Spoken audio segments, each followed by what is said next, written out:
Less than 2 years ago, I was right here in the Tenderloin district here in San Francisco. It's an open-air drug market. We decided to come back to see whether things have improved or gotten worse. Within the past week, the Tenderloin had 3 shootings.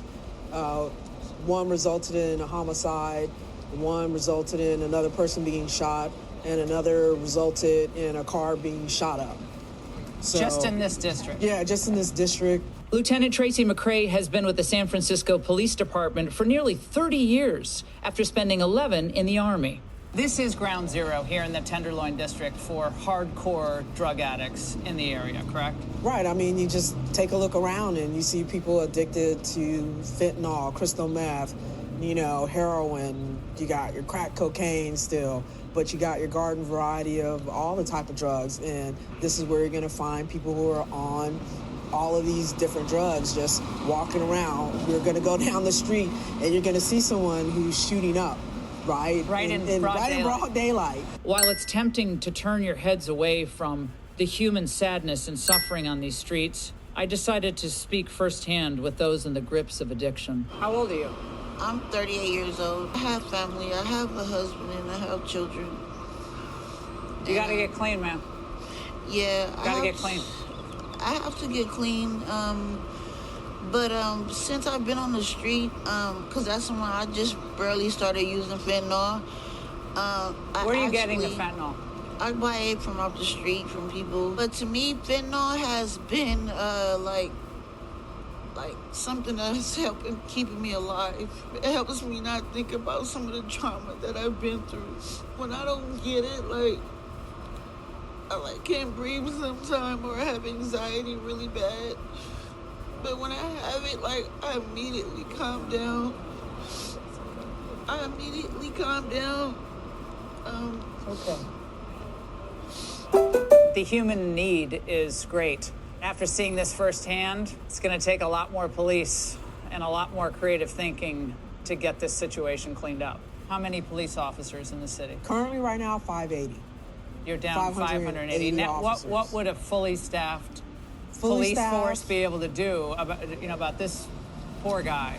I mean, a fully staffed police force could be out here connecting with people, trying to get them connected to services, but we need those partners out here too. Yeah. Right? So that's the thing. They all say we get all this money, this billion-dollar organization, we get all this money, but where do you see the boots on the ground from the community organizations out here trying to help that man, trying to help that man across the street, trying to help that lady in the doorway, trying to help that man right in a blanket? Where are they? See, that's my problem. They have to be off the street. So your point is, off the streets, your choice is jail or treatment. That's it. That's it. Those are the only 2 choices you get. And right now, what happens? You get none of that. You get to stay out here and do as much drugs. You can just live out here and do as much drugs as you want. Yeah, because the injunction about clearing tents and homeless encampments. So you can't clear it out? Can't do that, no, right? Is that a but federal? They want us to, but we can't do it by law, right? A judge says no, unless you can provide a bed for every person you see out here.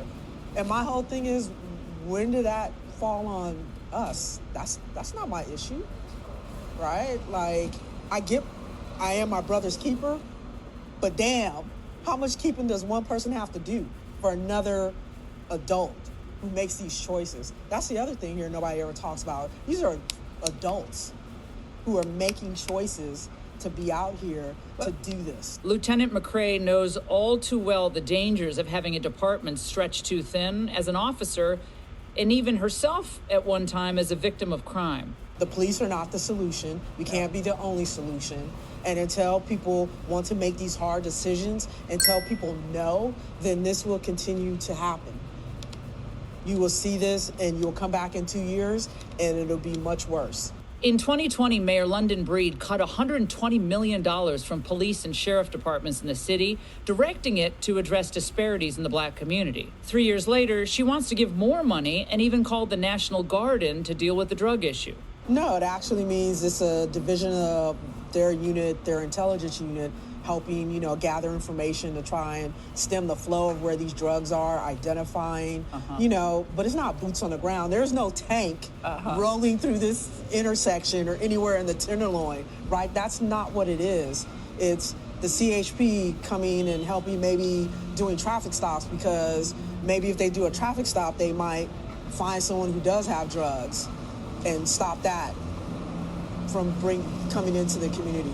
But it doesn't mean by any stretch of the imagination that you will see green fatigues marching up and down these streets. Will it help clean this up at all? Is this going to be cleaned up when you have... No. No. Do you have hope for this city? I mean, I have hope, but it's going to be a long-term kind of hope project. So we're talking maybe 5 years, 10 years down the road to recover, right? San Francisco bounced back. It always has. But this one is going to be a little bit tougher to bounce back from. Heartbreaking. I'm going to be thinking about a lot of those individuals I saw on the streets today, and but for the grace of God, go any of us.